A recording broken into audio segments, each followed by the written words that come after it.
Magandang araw, Bansang Pilipinas. Kumusta na kayo ngayon? Ako, alam nyo ba na natutuwa tayo, no? Thank you very much nga pala dun sa lahat ng mga nagko-comment, yung mga nagsusubscribe sa atin. Maraming salamat sa inyo at sana panatilihin natin na lagi kayo andyan. Kung ano yung mga opinion nyo, makipagtalamitam din kayo sa akin. Kung yung inyong ginagawa sa mga oras na to, ay sana ay okay lang kayo at patuloy sa pagharap sa mga hamon ng buhay, sa mga pagsubok sa ating buhay. No, sino ba namang hindi mag-aalala sa nagaganap sa ating bansa? Napakatindi na ng politika, napakatindi pa ng kahirapan. Ayon dito sa basahin natin itong isang news, no? Kasi yung Philippine Statistics Authority o itong PSA ay parang umalma dito sa NEDA kasi nilaglag niya ang NEDA itong National Economic and Development Authority sa patungkol sa budget ng isang taon o na isang mamamayan sa bawat pagkain sa ating hapagkainan. So ano nga ba yung nagaganap sa ating bansa ngayon na kahirapan?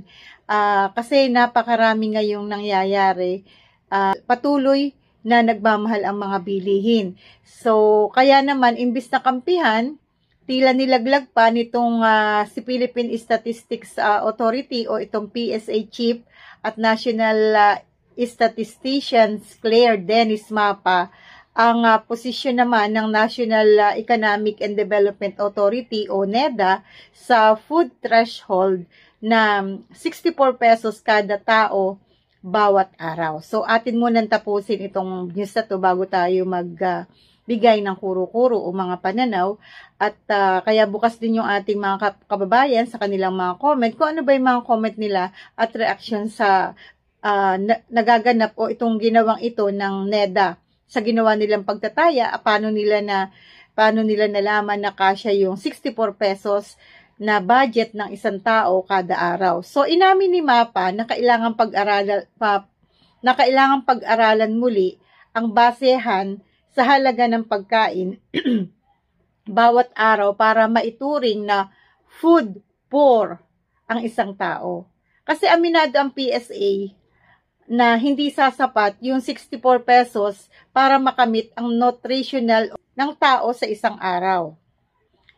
At sabi nga niya, I agree. This is really basic. Yung 64 pesos per day, most probably a lot of people won't be happy about it. Sabi ni Mapa. So sa isang pagdinig sa Senado, sinabi kasi nitong Sineda Chief Arsenio Balisacan, nakabatay daw yung buwa ng food threshold para sa pamilyang may 5 miyembro sa halagang 9,581 o 64 pesos per person per day. Mga kababayan natin, ipinaliwanag ni Mapa na ang food threshold ay binase sa sample food bundles, yung almusal, tanghalian, hapunan, at snack. At kayang magbigay daw ng basic nutritional needs base sa pagsusuri ng mga nutritionist. Sabi ni Mapa, that's how the bundle was arrived at, in other words, there's science to it. So, yun ang kanya dito. Pero alam nyo, eto nga, no, hindi kinatigan ng PSA yung ganitong sinasabi ng NEDA sapagkat sinasabi nila na halos ano daw yung mabibili na 64 pesos. Sa umaga, sige, itlog na. Magkano yung kanin na lulutuin nila? Magkano yung gas na gagamitin nila? Magkano yung mga sangkap? Diba? Siyempre, pag nagluto ka ng itlog, gagamit ka ng gas, gagamit ka ng asin, gagamit ka ng mantika, at siyempre, yung itlog. Diba? So, magkano na yun? Yung pinaka malaki ba o maliit na itlog ngayon, 8 pesos. So, 8 pesos, magkano ang mantika na bibilhin nila? Kasi ang pinagbabasihan dito, isang tao daw kada araw, 64 pesos. So, kung kayo sa isang pamilya, mahina ako sa kwentahan dapat pala inano natin ito, kwenta na muna natin, no? Kasi hindi ko agad nakita ko lang kasi itong sinabi ng NEDA. Kasi ang kukwentahin sana natin kung halimbawa sa isang pamilya ay may 5 kayong tao, 'di ba? Tapos 64 lang ang budget ng isang tao. 5 kayo tapos ang nagtatrabaho sa inyo ipagpalagay na 2 lang. Kaya ba? Yung 64 pesos nila? Wala akong calculator eh. Mahina ako sa math. Mahina ako sa math. Anyway, isipin na lang natin, yung ba 64 pesos ay kasya sa isang tao.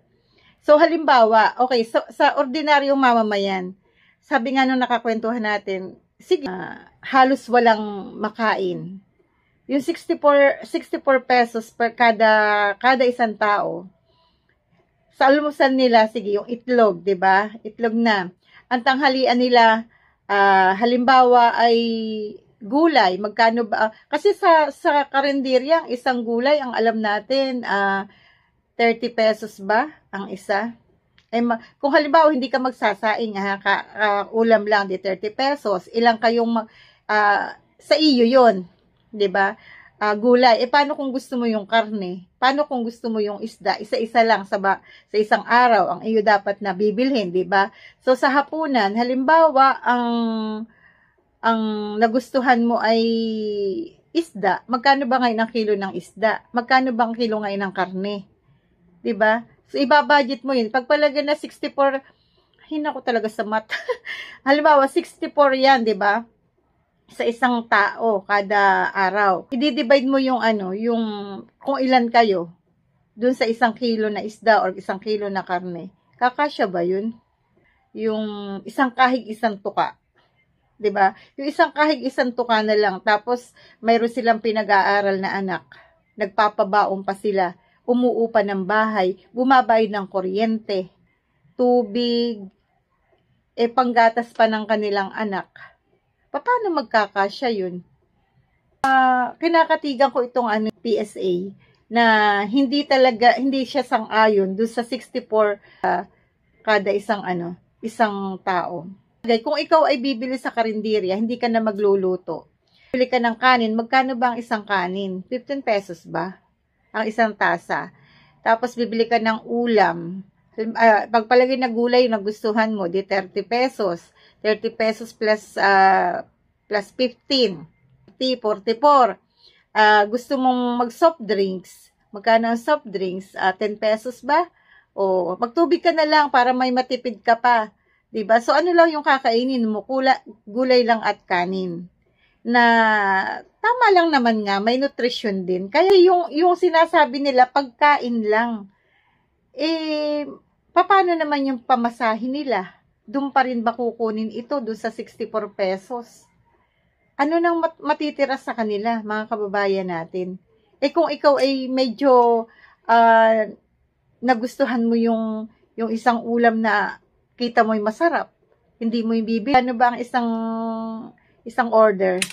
Kung alam O isa pagpalagay na natin sa mga fast food, magkano ba sila halimbawa, magustuhan nila ay sa fast food sila kakain.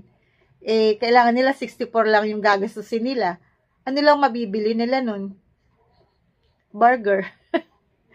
Diba?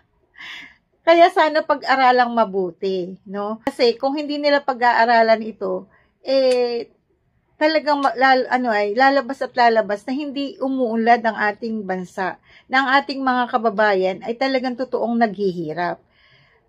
Makikita nyo naman ang kahirapan alam nyo kung saan? Ayan sa kalsada.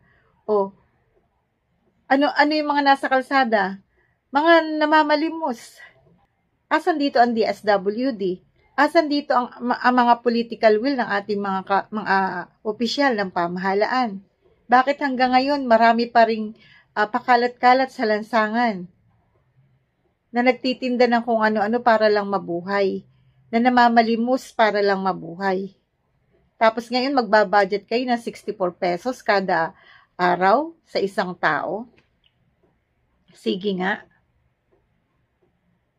Ewan natin, no? Sa akin, kasi nagda-diet ako, kasi sa akin ang 64 pesos kada araw. Paano yung mga, sa construction? 'Di ba? Hindi nila kakayanin yun. Mahirap. Parang, ang hirap ng 64 pesos. Ang hirap nga, no? Ewan ko, kung paano ang ginawa nila dito na pag-aaral, no? Na tama lang yung 64 pesos kada isang tao, kada araw. Sana mapag-isipang mabuting ito ng ating mga kinaukulan at magkaroon kayo ng political will. Na kung sinasabi nyo na nagiging maunlad na ang ating bansa. Saan? Saang aspeto?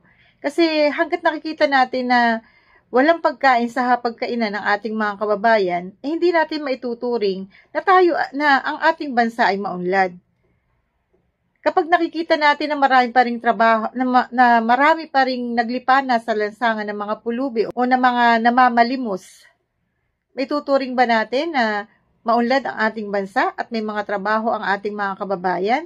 Ang ating mga kababayan na nakatira sa squatter area, ba't hindi nyo mabigyan ng magandang paglilipatan itong mga to? Bakit hindi nyo sila hikayatin na magsiuwi sa kanilang mga probinsya kung hindi din nila kaya ng mga tugunan ang kanilang mga pangangailangang pagtatrabaho dito sa Metro Manila? Katulad ng ginawa ng dating Pangulong Duterte. Napakarami niyang napauwi sa probinsya. Pero nung hindi na siya, nagsipagbalikan yata dito sa Metro Manila Sayang kasi kung yung magandang nagawa ng mga nagdaang mga opisyal, sana ipagpatuloy naman ng kasalukuyang administrasyon. Kasi baka sakali, na mabago yung yung pamumuhay ng ating mga kababayan. Hindi Matinding politika yung nananaig pa rin dito. Okay mga kaibigan, wala na tayong oras kaya tayo ay magpapaalam na sa mga susunod pong muli. Marami pa tayong tatalakay. Marami pong salamat. Ito pa rin po ang inyong lingkod si Jet Claveria, kapwa nyo, Pilipino.